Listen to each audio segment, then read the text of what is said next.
Israel और Iran के बीच cease fire हो चुका है। दोनों ही देशों ने एक दूसरे पर हमले रोक दिए। जंग में इजराइल और ईरान दोनों को ही काफी नुकसान हुआ। भले ही इजराइल और ईरान के बीच जंग थम गई हो, लेकिन रूस यूक्रेन युद्ध लगातार जारी है। इस बीच रूसी सेना ने भयंकर हमला करते हुए यूक्रेन में तबाही मचा दी। रूस ने इन हमलों में भारी हथियारों का भी इस्तेमाल किया है। रूस ने यूक्रेन पर ड्रोन और मिसाइलों से बड़ा हमला किया, जिसमें 10 लोग मारे गए। इसमें 7 राजधानी कीव में थे।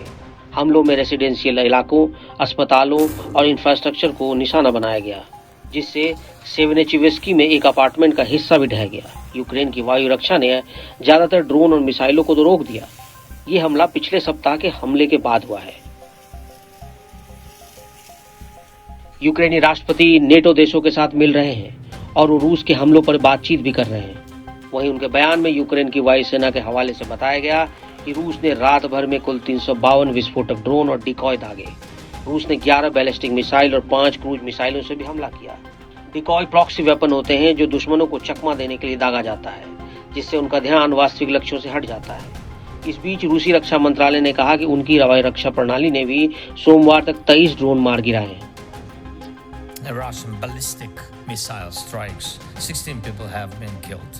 रूसी बैलिस्टिक मिसाइल हमलों के बाद द्यूप्रे शहर में लोगों को मदद दी जा रही है। 16 लोग मारे जा चुके हैं और अब 100 से ज्यादा घायल हो चुके हैं। कई घर प्रभावित हुए हैं, स्कूल टूट गए और लोग घायल हैं।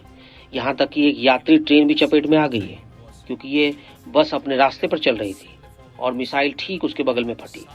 किसी न किसी तरह से इन हमलों का मुख्य लक्ष्य यही है कि लोगों की जान लेना, और ये पुतिन के युद्ध की असली मानसिकता को दिखाता है।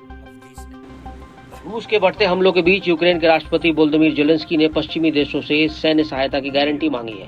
रूसी सेना ने पूरे युद्ध के दौरान यूक्रेन के नागरिक क्षेत्रों पर लगातार बमबारी की। ये युद्ध का चौथा साल होने वाला है।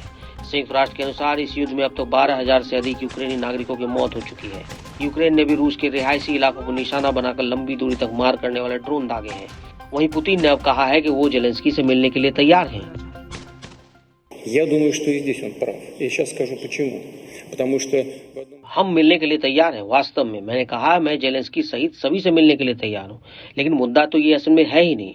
अगर यूक्रेनी राज्य किसी को बातचीत करने के लिए सौंपा जाता है और हर तरह से ये ज़ेलेंस्की हो, ये सवाल ही नहीं है। सवाल ये है कि उन दस्तावेजों पर हस्ताक्षर कौन करेगा। प्रचार के लिए आप वर्तमान में अधिकारियों को ला रहे हैं, लेकिन गंभीर मामलों को हल करते समय ज़ेलेंस्की कहाँ रहते हैं। हमारे लिए जो मायने रखता है वो प्रचार नहीं, वो कानूनी पहलू है। यूक्रेन के राष्ट्रपति वोलोदिमीर ज़ेलेंस्की मंगलवार को नीदरलैंड के हेग में नाटो शिखर सम्मेलन में भाग लेने वाले पश्चिमी नेताओं से मिलने वाले थे। ज़ेलेंस्की रूस की बड़ी सेना के खिलाफ यूक्रेन की लड़ाई के लिए सैन्य सहायता प्राप्त करना चाहते हैं। रूस और यूक्रेन के बीच संभावित समझौते को लेकर हुई शांति वार्ता का अब तक कोई परिणाम नहीं निकला है।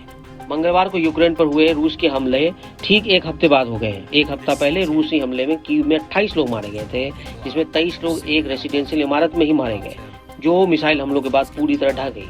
यूक्रेन के राष्ट्रपति वोलोदिमीर ज़ेलेंस्की ने इस हमले को युद्ध के बाद सबसे बड़ी बमबारी में से एक बताया।